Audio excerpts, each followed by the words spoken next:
This is the Trading Psychology Q&A. I'm going to tackle on a whole bunch of questions, and that way we can directly create clarity for each and every one of you.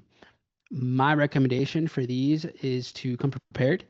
I've been doing this for 10 years, and frankly, the biggest progress you're going to make results-wise is when you can start to kind of disarm some of the ways that we view ourselves, some of the beliefs that we have, some of our impulses that we have. And sometimes it's just a change of perspective.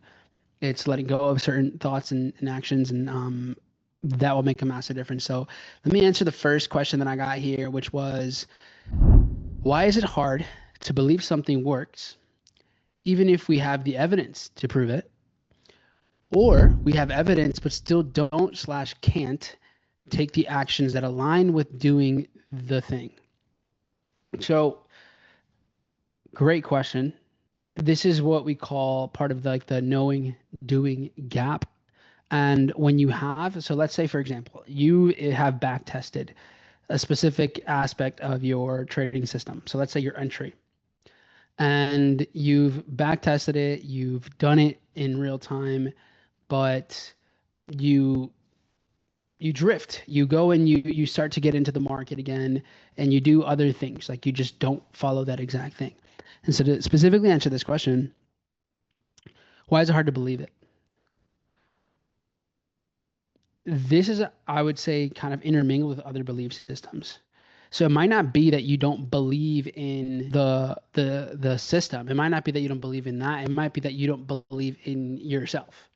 And our perspective with something working might be too narrow. So for example, let's say that you have a profitable entry system, and but you lost a couple of trades in a row. So now you start losing faith in what you have proof that works because of recency bias. So it's usually these feelings and a certain results that we want that then gets in the way. So it's not that it won't work, and it's not even that you don't believe it. It's that it's like one thing has more weight than the other. So the feeling that it might not work for you, or the feeling of losing, the feeling of being at a loss, being in drawdown, is heavier. So instead of just understanding that losses are part of trading, it's not going to work every single time. But instead of understanding that, it must be that this doesn't work anymore, or you have to put the blame on something instead of it just being normal. So one of the things is we're thinking too short term, and our feelings are overpowering the proof. And now it's become fear-based instead of evidence-based. So that's part of why we do these things. And then the other part of the question was, we have evidence, but still don't/can't take the actions that align with doing the thing. And I don't think it doesn't have to do with the evidence. It has to do with identity. So you haven't committed to being a trader that does the action. You know the action works, but you haven't committed. You haven't shifted your identity to being a trader that does that thing. So, for example, and this is from James Clear's Atomic Habits. He says, it's not that you're someone who runs. It's really going to start to happen when you consider yourself a runner. When you consider yourself a runner, then by nature, you run. You just say, oh, yeah, I once in a while. Then it's not really who you are. It's something that's done. With trading, for example, if you consider yourself a professional trader, and we were working on something that we're going to release to you guys in a bit, but we were working on this project, and I remember it's not about having just, for example, with this idea, it's you want to be able to integrate these things into your life. So if you just have, for example, taking a specific entry, if that's just something you do, then it doesn't mean that's who you are. It's not an extension of you. But when it's who you are, then there's kind of no other option. That is what you do. So it's like, oh yeah, I play music every once in a while. I play music every once in a while. Or you're a musician. Let's see here. I have another question. How can we keep concentration during a session? This week I had two ideas and they were completed, but I didn't take them because I just lacked focus or I wasn't connected. How can I maintain focus so I can actually get profits out of the knowledge? There's kind of two ways you can look at this. There's always going to be trades that you just didn't catch. That's a reality. Every week, you guys will see me do this on live streams. I'll go over a setup, and then the alert didn't go off, or I was asleep or whatever. And you don't really see me like mull it over and just like, oh my God, I just missed out on this trade. Or like, what am I gonna do? So part of it is like you just have to maintain this like infinite mindset, this abundant mindset. That's part of it. And but it doesn't mean that you don't set yourself up for success. So to on top of this of just understanding like letting go is really important, but you have to kind of create a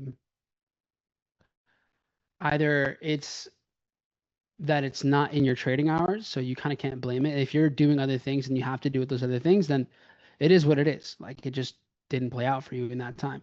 However, if you're just lacking focus, if you're not concentrating, then either you can use certain tools, so set up alerts around maybe not at your entry, but when it starts to get close to your entry, have alerts set up. Like for example, I usually have an alert once the market is, like I don't know, 50 points near an entry or 25 points near an entry or getting into a specific zone. I have an alert for that. And then I have another alert at the entry exactly. So it's a little easier. It like confirms that you're not going to miss it. It's a lot more likely that you take the trade. That's one way to do it. Um, if it's you're literally on your computer, your phone, or whatever, and you're still not taking the trade, then maybe you don't actually understand the cost, the risk of what you're doing. Because not taking a trade also can cost you a lot of money. For example, when I was traveling Italy last week or in the last 2 weeks, there was plenty of moments where we just happened to have a like a ferry during the 3 to 4 out there, which is like New York Open, and like I just couldn't do anything. Like it was impossible. And in that moment, that was on me. I could have scheduled that at a different time, or I could have had just access to internet or whatever. But that's like I just need to be better prepared, or you already have to accept that. For example, like 2 Fridays ago, it was Nancy's birthday, so I committed. Okay, I'm not going to trade this day. I'm not going to look at the markets. I'm just going to be present. Cool. So that's something you intentionally do. You just disassociate, but you already prepared for that. So that would be my perspective with that. If it's a concentration thing, then and you're available, then you just like clearly it doesn't matter enough, or you haven't structured it so it matters. And one of the things I see all the time is like, oh, like I don't want to trade demo because like it's not real money. And I get that. If you don't have a plan or a system, you should be trading demo so you can figure it out. Once you roughly have like an idea of your entry, your exit, trade management, risk management, then yeah, start with something small, fund it just with something that's not going to crush your financial situation or, do like a $50, $25 prop firm challenge and then go ahead and do it that way. So that's what I would do. From there, how much is too much or good enough are ours? Okay, that's a great question. So this is technical, but also psychological. It's a combination of two things. So a sweet spot with your risk reward is one, first and foremost, what can you actually follow? So for most people, you're probably not going to endure holding a trade to a 5R, 10R, whatever. On top of that, the further the market has to go, the less likely it's going to get there. And it might not even be the most profitable approach. So the real answer to this question is that your trading journal should give you those answers. Like if you have a specific entry model and you just have tons of data, then you should be able to see when the market goes into profit, how far does it go into profit for me? So for example, for the market to get to a 1-to-1, what's the probability that my trade goes to a 1-to-1? So you may realize, okay, for every 6 trades I take, it gets to a 1-to-1.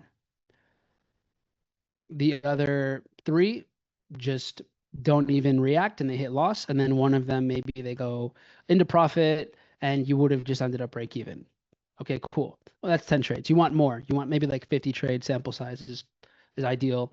20, 25 plus, you start to get a lot more evidence.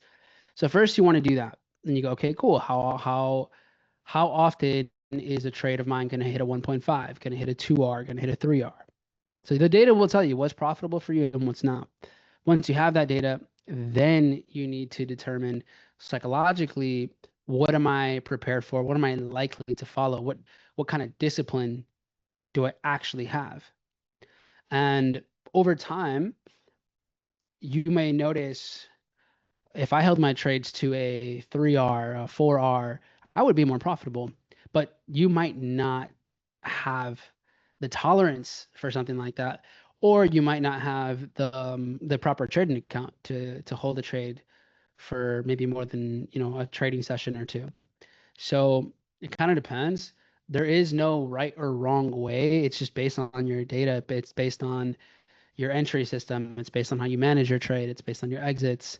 And even with that being said, you may not need a fixed risk reward. Your best risk reward might be when the market clears liquidity, when it fills an imbalance. It might be the nearest high or low from the previous session. So basically, you're going to get data. Once you have it, then on top of it, you have to ask yourself, can I actually follow this?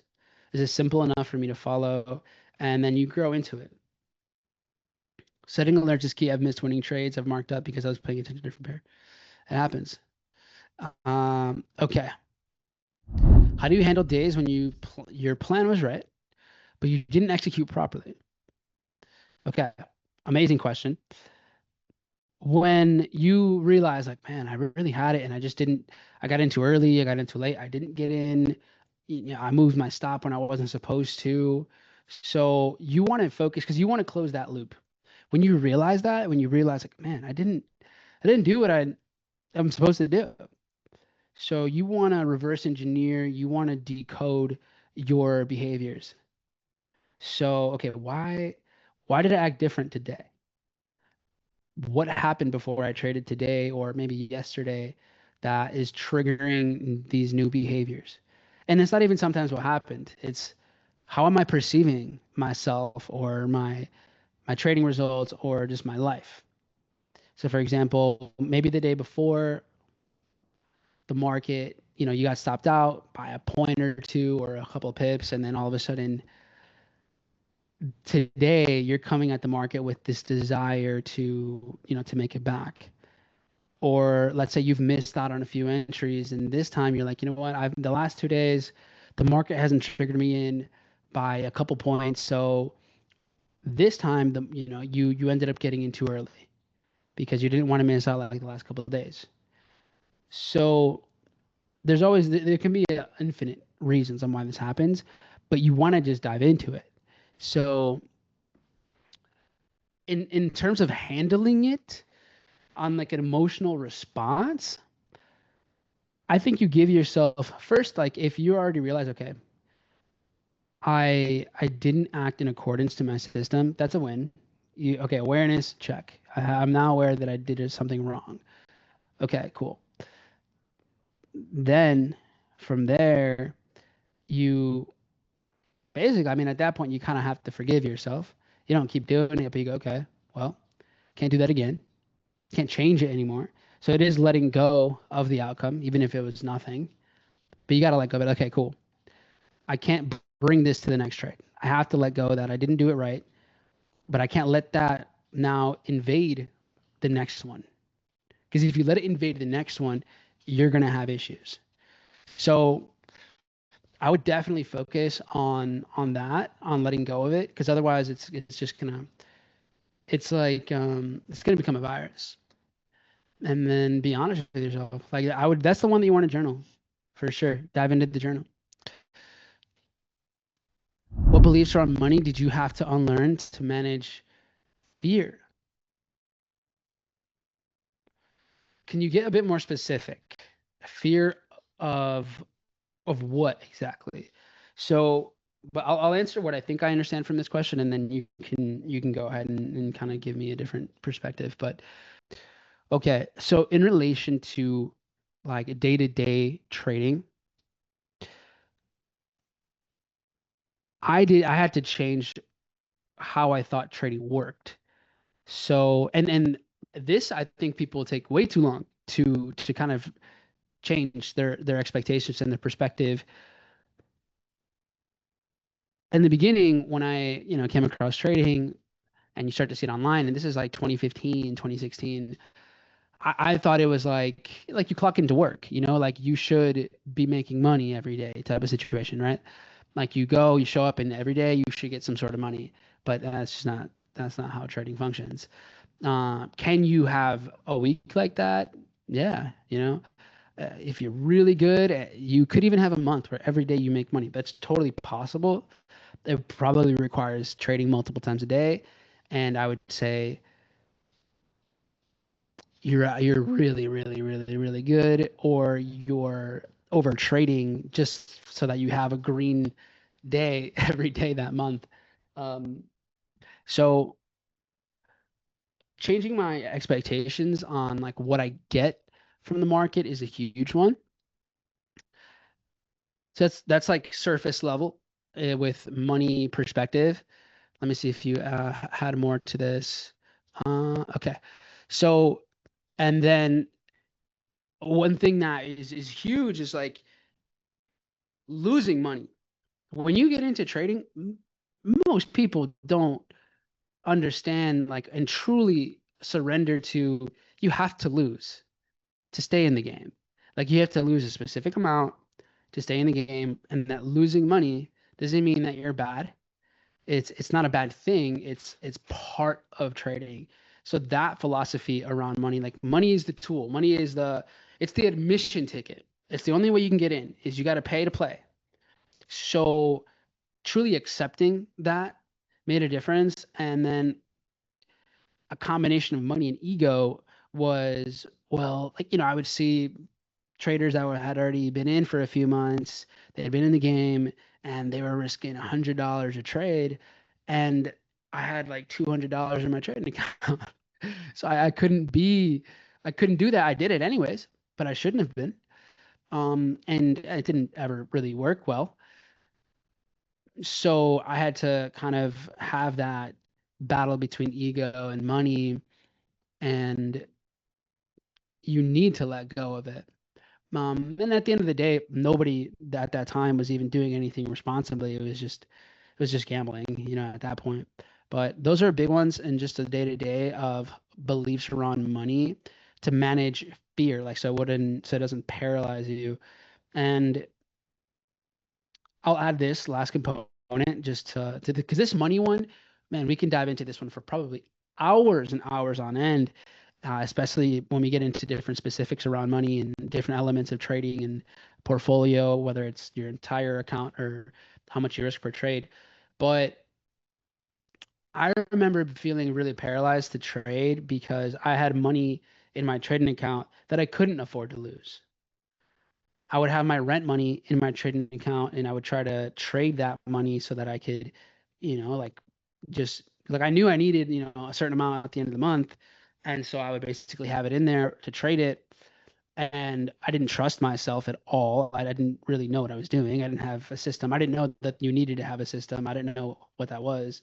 That we didn't really have that type of structured information at the time. And yeah, you don't trade the right way because well, what if I lose all of this? Then what? Now I got to work doubles for the rest of the month. So yeah, that's a huge one, and it's because we're not really with trading. You don't really, you're like naturally not thinking risk first. You're thinking what you want. You're thinking the profit. So you're like, okay, if I trade, at the time I was only trading CFD. So okay, if I trade a point 10, a point 25, okay, I could make, a couple $100. Oh, that'd be awesome. And then you're realizing, oh,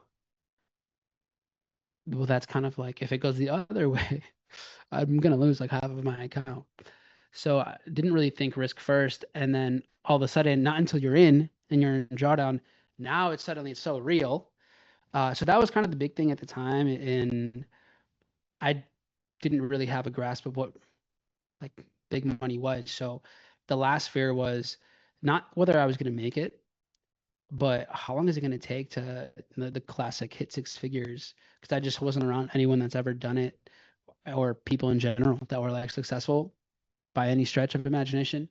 So letting go of like the fear of making it, if you will. Honestly, that was just changing environment and just being around the right people. That definitely helped a ton. What's the healthiest way you've seen traders deal with repeated setbacks?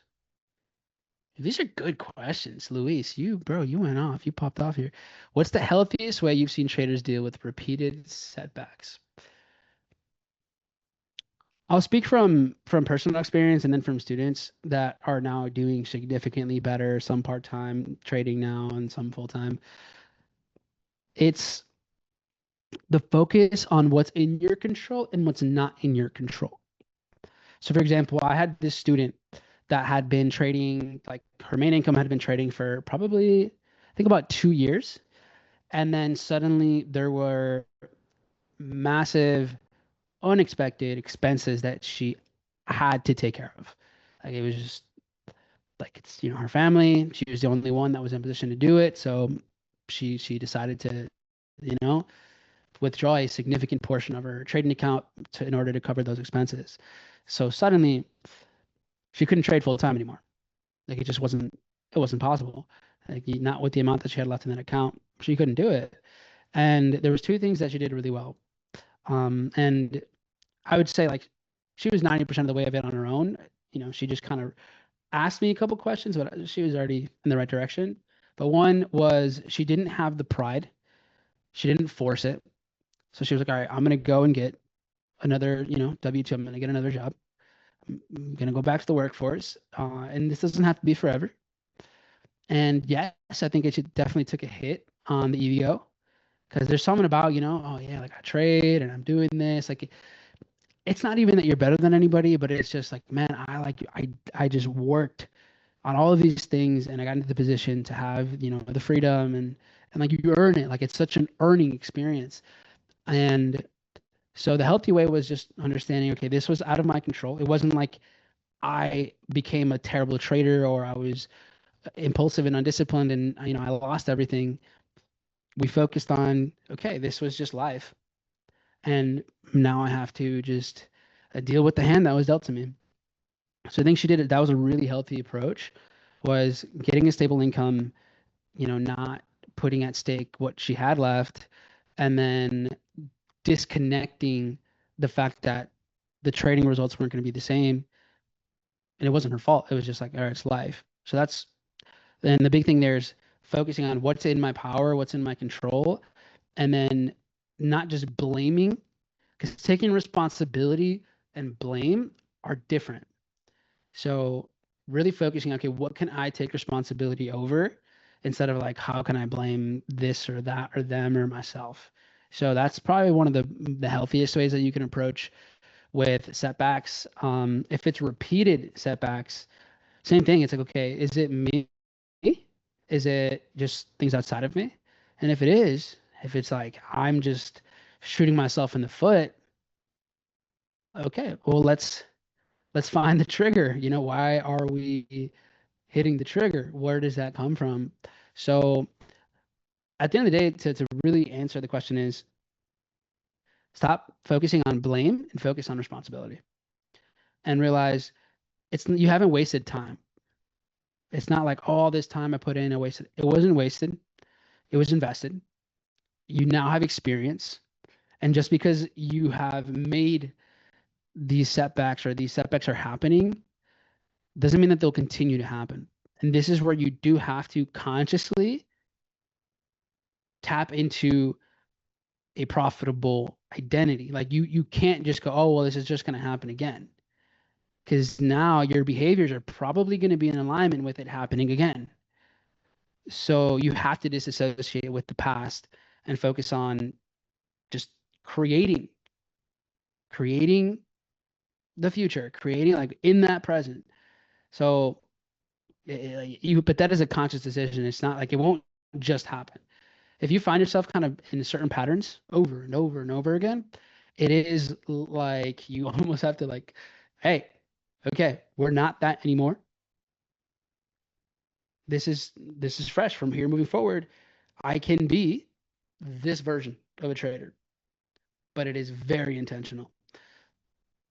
How do you stay focused in the long game when short-term noise is loud? Isolate the noise. If you have noise in the short term, why?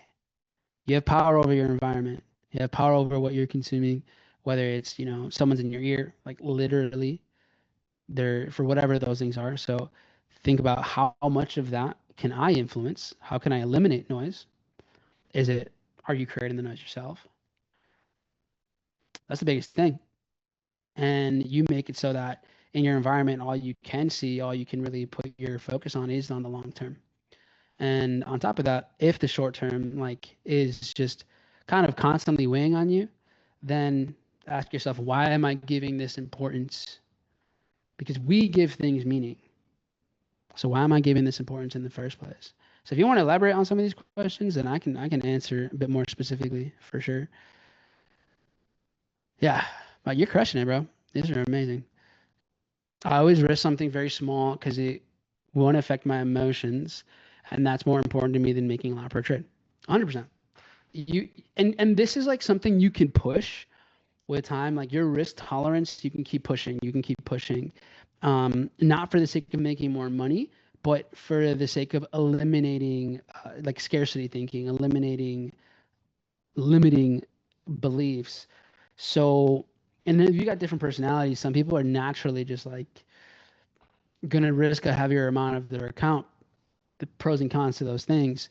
If you find yourself very extremely conservative, and then either you have to get access to more capital so that you can keep that risk percentage that you like, and that that'll just take more work, and that's not a bad thing. If you can be very conservative and still hit the I wouldn't even call them goals, but like you can take out of the market what you need. Amazing. That's the most responsible way to do it, is basically have the least amount of risk possible and still get what you want.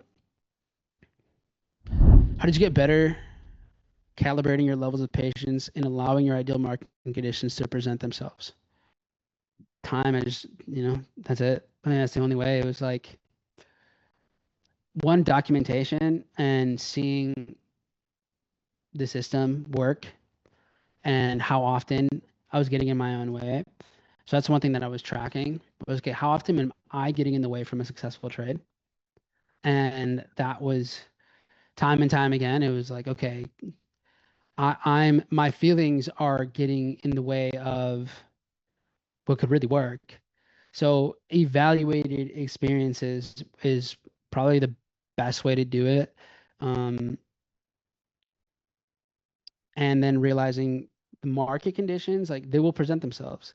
It's just the timeline that you've created, or it may not happen in your timeline, but it's gonna happen. So again, it's like, oh, it's a me thing. It's my own issue. I'm creating these random, just like intervals of time in which I think things need to happen, but that's not really, I can't do it. I can't force anything. So yeah, taking yourself out of the equation as much as possible, like your desires. All right, Aaron asked, let's say you were someone who stayed up late, practicing, learning, cultivating a skill set. But now I kind of created an off sleep schedule. What would you now start doing to correct that? Go to sleep earlier. Yeah, that's it. Well, two things. Either you don't sleep at all and exhaust yourself to the point where then the next day you're going to go to sleep early, or you just, yeah, you have to set your, like people set like an alarm to wake up, but you can set an alarm to go to sleep. Um,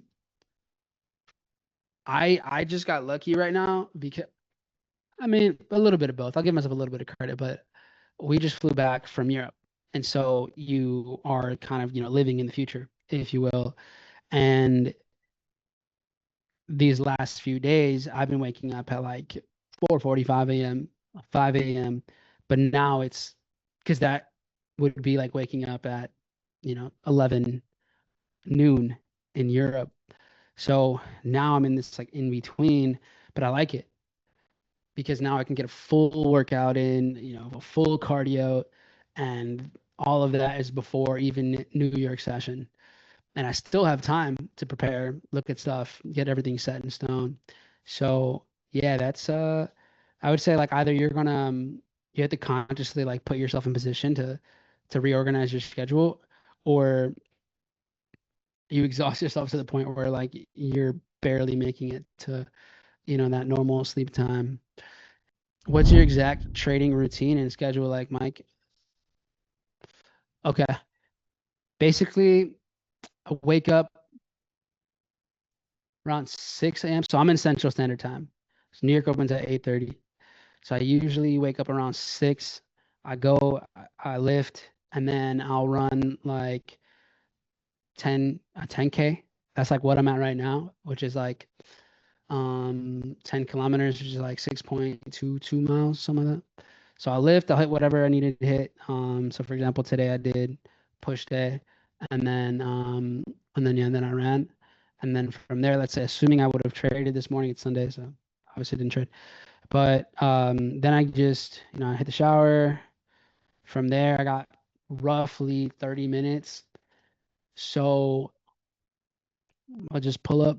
I already before that, I already know what the fundamentals are. I already know the timing of those things. My charts are basically marked up from the day before. So I don't really have to do too much. If I get into it, I'll look at indices right away. I'll see where they're at. If there's any key zones, my alerts already set up. So the trading routine is pretty easy because the day before kind of sets it up anyways. So like that night before, I'll do a quick check-in and I'll just scan through stuff, put alerts when I need to. And then when I pull up into it, it's pretty simple. Um, I will add that my routine now is different than what it was when I started because now there's just so many things in place. Like so many things are now just integrated into my subconscious. Like my risk management it's there already. My I don't have to look at my trading plan. Like I know what it is. So I'd say my routine now is probably not the best routine for everybody, especially depending on where you're at. Um, but what I will say is if I was getting into the routine, like if I was building a routine and I was working on consistency, profitability, you know, I would look at those things first. I would ask myself, okay, what are my confirmations? What are my typical trading errors? So where do I break my discipline? I would look at, okay, are there high impact events? Are there something that is volatility going to happen today? And should I be waiting for those things? So yeah, it's really different for me now, for sure.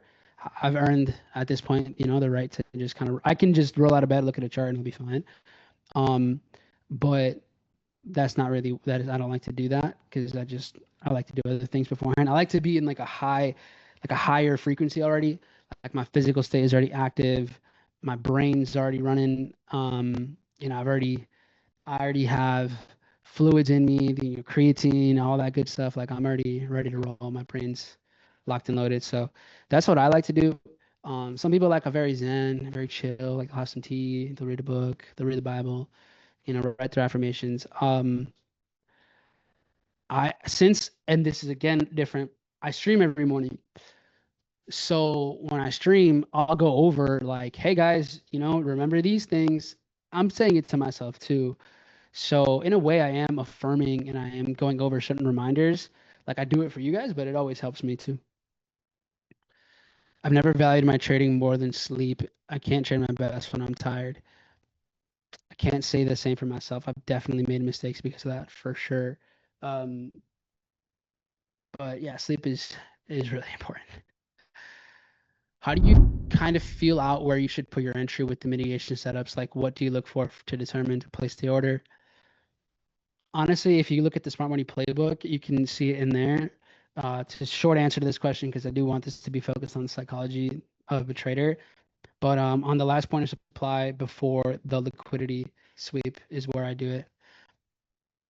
Has your life gotten easier since you've mastered trading? I don't know if I'll ever say I've mastered trading. I don't know, I feel like that'd be just a little arrogant and I don't think it's something that you truly ever master. I think you're always kind of learning something. Like I always find something that I can add to it or tweak it.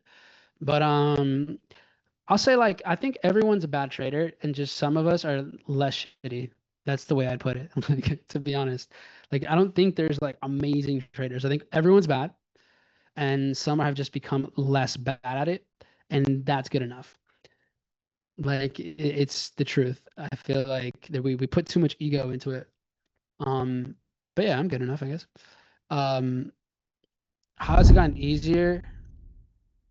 I mean, the number one thing is just power over time, power over what I do when I do it.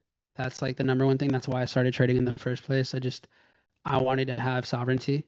Like I wanted to tell myself what to do instead of like someone else telling me what to do. So that's the big thing for sure. Um, yeah, I mean, I just get to spend time with who I want to when I want to. That's the biggest thing. I say a lot of it gets easier because I don't know, my life shifted from I think putting blame outwards to just taking full responsibility. Like I don't know, I feel like my life is easy because it's all in my control. If like money is coming in, it's on me 100%.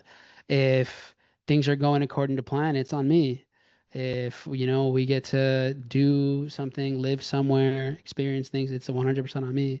And the reason I think it's easier is because I'm just not like I don't rely on anything or anybody. Um, and I think that's a principle that exists even if you are like an employee, 100%.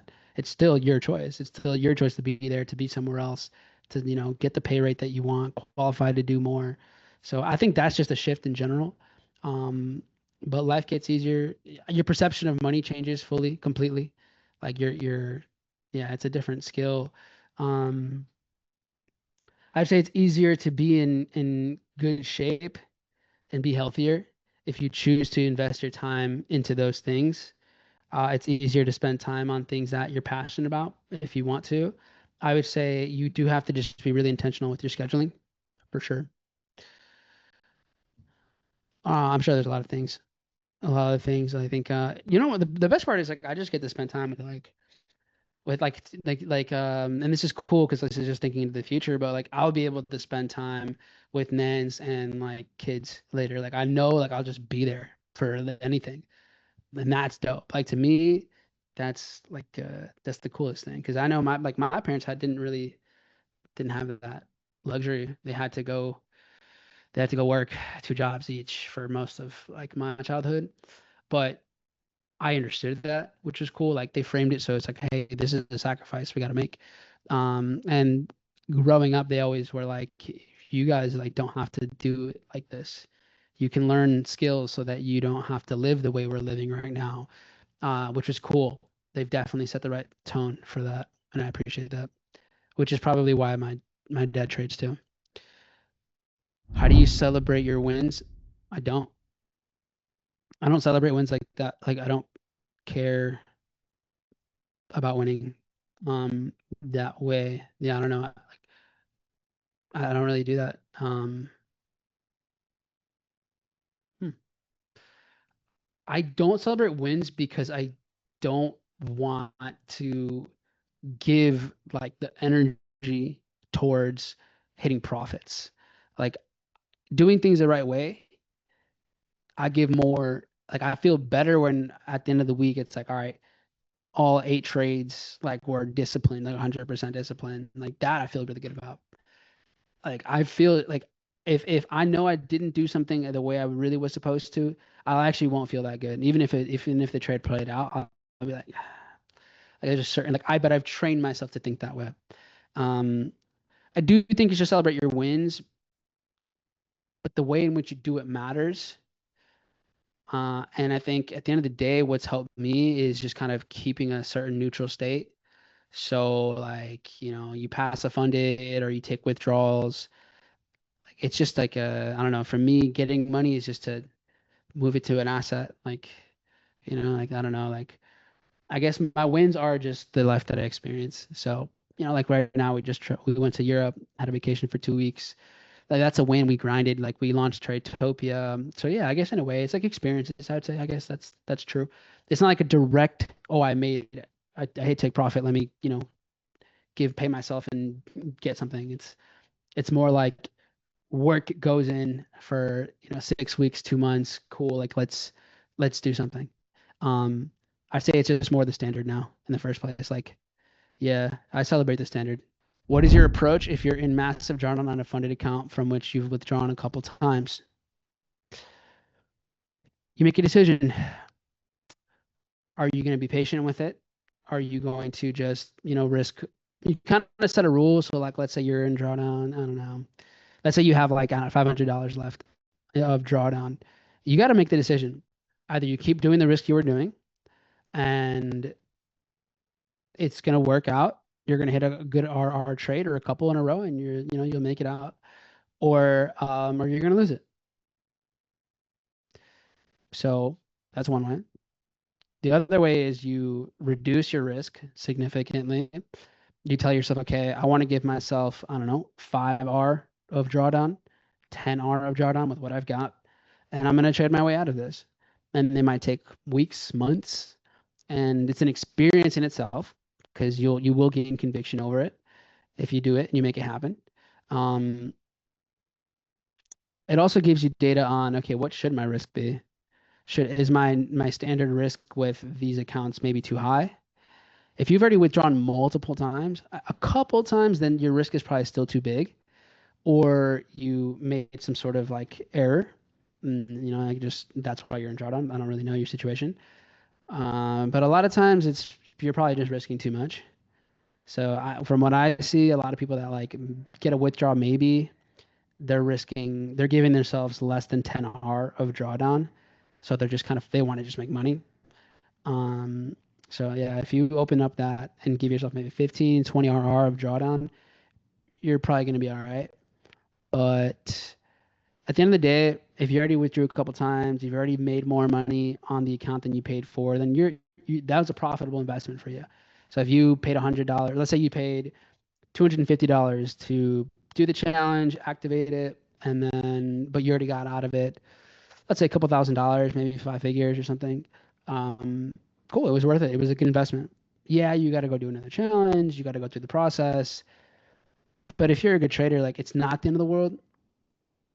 But moving forward, now you have more data. You know what risk works or maybe doesn't work for you, and you can just make the adaptation. Do you celebrate when you follow your plan correctly, or has it? I mean, it's just a standard now. Like it is routine. It's just what I expect out of myself. So I don't really celebrate it. I think you should though. I think you should I think you should have positive reinforcement for doing the right things. If you're withdrawing for the first time ever and you maybe are working on the belief that you can do it, get something that is meaningful. Like get something you experience, something that you're gonna remember. So it acts as like a emotional like anchor to keep going, to keep doing the right things. I think that's valuable. Like I bought myself a skateboard in my first withdrawal and I remember it, and I'm like, it was just, for me, that's what mattered. And that's how I spent my time. And in different things now, like now it's not something that like, I don't really, I guess, make it a thing just because it's like, this is what I expect out of myself, but I don't put a timeline on those expectations. I just got to make sure I'm doing things at a certain standard. What I've been struggling with is seeing the numbers. I got a 50K account, but I get tempted to buy 150K. I know it's greater knowing that I can shoot for R, pay off debt. If you are right now tempted to buy 150K, but something is telling you it's too high, that means that your identity isn't aligned with that 150K yet. In reality, what is 150K? 150K challenge is 150 bucks, depending on, it just depends on what prop firm. Maybe it's less. Like if it's an Apex one, then it's less depending on the deal that you're getting. But it's so you're it's like not 150K. You're maybe paying $150, and then if you pass it, then you activate it. So maybe your risk is really $300. So it's really $300 risk, not 150K. 150K is just marketing. Like you're not even, that's not really what you're getting. You're gonna get access to like 4,500 drawdown. So that's really what you get. And then you have purchasing power. But I'd say scale up. If the 50K felt good, I think you're about to pass it, then move on to 100K. If you feel like, okay, that doesn't feel too big of a jump, there's no rush. The goal is to keep it. At the end of the day, for you live in California, so you probably need 300, 500K or more to make a pretty good amount consistently without risking too heavily. When you're traveling, do you try to trade less or tone it down a little or keep it the same? It just adapt to the situation. Not every time we travel is it vacation. So it just depends on the scenario. Yeah, like right now, we on this last trip, yeah, traded way less. Wanted to kind of be more immersed, just experience it. If I'm going to a city I've been to multiple times and like we just have something going on there, then yeah, usually I'll just trade like normal. Like not every travel is like a oh, I need to escape what I do every day. Like, don't really ever travel to escape. But there's some times where we're like super immersed, and the schedule also works out. So like when we were in Thailand, and we were in Asia, those are really cool because you just get to like just like travel all day and just like go out and adventure. And then it was like 8 p.m. or 8:30 p.m. where it's like you have dinner and then you're trading and then the night's over. So yeah, it just depends on the intention. So it's like we kind of set an intention for the destination and like what kind of rhythm we're going to be on, and then it works out. And to be honest, like I am really used to trading nomadically, so yeah, a lot of times I'll just end up trading from my phone and kind of just multitasking. Do I think it's a good strategy to modify risk when passing a funded account when you're positive, or is it better to maintain a consistent risk? So I'm referring to risking 0.5%, and then once I'm up 1%, start trading 1% risk. Okay. Personally, I keep it the same. I don't up my risk if I get up into profit, just because you don't know what's going to happen. Like the probabilities of the trades happening, working out or not working out, stay the same. And I'm also not too much in a rush. So I think it's a personal preference. If you up your risk and then you start losing, well, how is that going to influence you? So I think knowing yourself makes a massive difference. I am under the belief that the outcomes to our trading is out of our control. You can set yourself up for success and you can position yourself so that you win, but at the end of the day, it's not promised. And the sequence in which you win is not promised either. So I like to just keep it consistent, keep it the same. And then yeah, that's just my preference though. If you're like more aggressive, then cool. Like go ahead and do it. It's just not what I do. Doesn't mean it doesn't work. It's just you're counting on getting on a win streak. So I don't. Awesome. Guys, crushed it. So many good questions. This is amazing. Definitely I'm gonna post this one on YouTube. I think it's gonna be really valuable to a lot of people. So appreciate you guys, participating, being active in here. We'll do another one of these in August as well.